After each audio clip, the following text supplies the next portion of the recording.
بسم الله الرحمن الرحيم. Ya-Sin, by the Quran, rich in wisdom. You, O Prophet, are truly one of the messengers upon the straight path.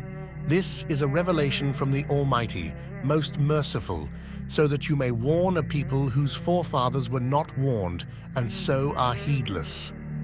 The decree of torment has already been justified against most of them, for they will never believe. It is as if we have put shackles around their necks up to their chins, so their heads are forced up, and have placed a barrier before them and a barrier behind them and covered them all up, so they fail to see the truth. It is the same whether you warn them or not. They will never believe. You can only warn those who follow the reminder and are in awe of the most compassionate without seeing him. So give them good news of forgiveness and an honorable reward.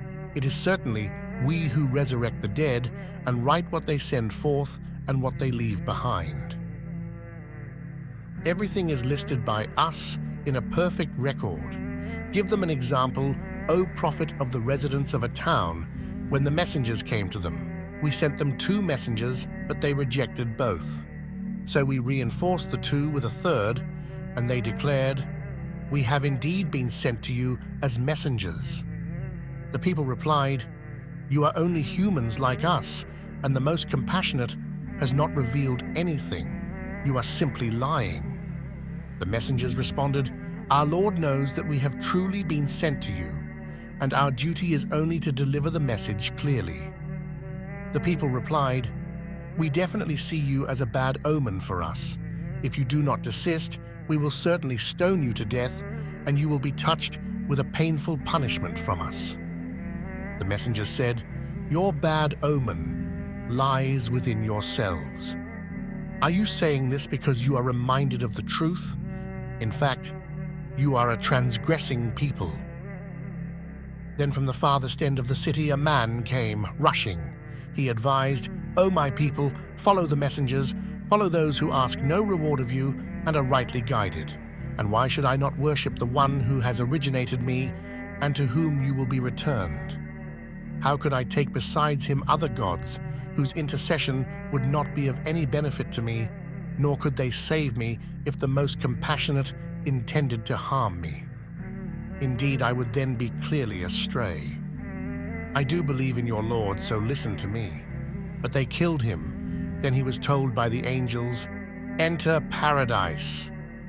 He said, "If only my people knew of how my Lord has forgiven me and made me one of the honorable." We did not send any soldiers from the heavens against his people after his death, nor did we need to. All it took was one mighty blast, and they were extinguished at once. Oh, pity such beings. No messenger ever came to them without being mocked. Have the deniers not considered how many peoples we destroyed before them who never came back to life again? Yet they will all be brought before us. There is a sign for them in the dead earth. We give it life, producing grain from it for them to eat. And we have placed in it gardens of palm trees and grapevines, and caused springs to gush forth in it, so that they may eat from its fruit, which they had no hand in making. Will they not then give thanks? Glory be to the one who created all things in pairs, be it what the earth produces, their genders, or what they do not know. There is also a sign for them in the night. We strip from it daylight, then, behold, they are in darkness. The sun travels for its fixed term. That is the design of the Almighty, all-knowing. As for the moon, we have ordained precise phases for it until it ends up looking like an old, curved palm stalk. It is not for the sun to catch up with the moon, nor does the night outrun the day. Each is traveling in an orbit of their own.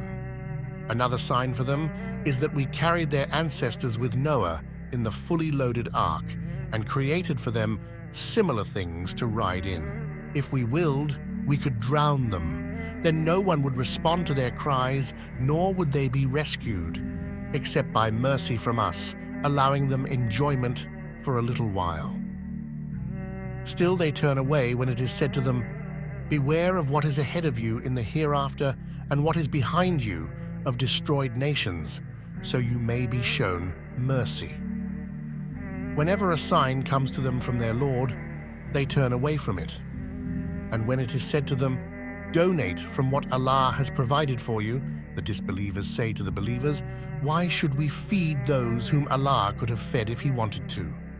You are clearly astray." And they ask the believers, "When will this threat come to pass if what you say is true?"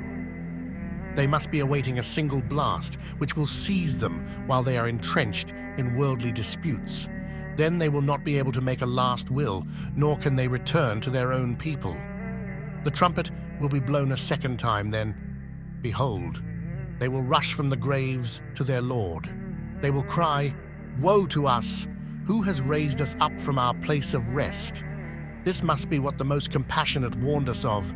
The messengers told the truth. It will only take one blast, then at once they will all be brought before us.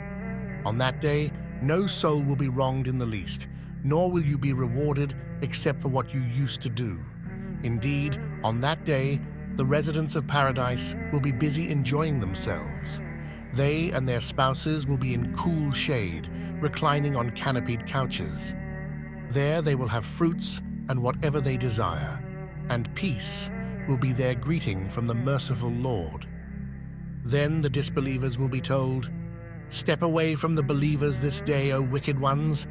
Did I not command you, O children of Adam, not to follow Satan, for he is truly your sworn enemy, but to worship me alone? This is the straight path. Yet he already misled great multitudes of you. Did you not have any sense? This is the hell you were warned of. Burn in it today for your disbelief. On this day we will seal their mouths, their hands will speak to us, and their feet will testify to what they used to commit. Had we willed, we could have easily blinded their eyes, so they would struggle to find their way. How then could they see? And had we willed, we could have transfigured them on the spot, so they could neither progress forward nor turn back. And whoever we grant a long life, we reverse them in development. Will they not then understand? We have not taught him poetry, nor is it fitting for him. This book is only a reminder and a clear Quran to warn whoever is truly alive and fulfill the decree of torment against the disbelievers. Do they not see that we single-handedly created for them, among other things, cattle which are under their control? And we have subjected these animals to them, so they may ride some and eat others, and they derive from them other benefits and drinks. Will they not then give thanks? Still they have taken other gods besides Allah, hoping to be helped by them. They cannot help the pagans, even though they serve the idols as dedicated guards. So do not let their words grieve you, O Prophet. Indeed, we fully know what they conceal and what they reveal. Do people not see that we have created them from a sperm drop? Then, behold, they openly challenge us, and they argue with us, forgetting they were created, saying, "Who will give life to decayed bones?" Say, O Prophet, they will be revived by the one who produced them the first time, for he has perfect knowledge of every created being. He is the one who gives you fire from green trees, and, behold, you kindle fire from them. Can the one who created the heavens and the earth not easily resurrect these deniers? Yes, he can. For he is the master creator, all-knowing. All it takes when he wills something to be is simply to say to it, "Be," and it is. So glory be to the one in whose hands is the authority over all things, and to whom alone you will all be returned.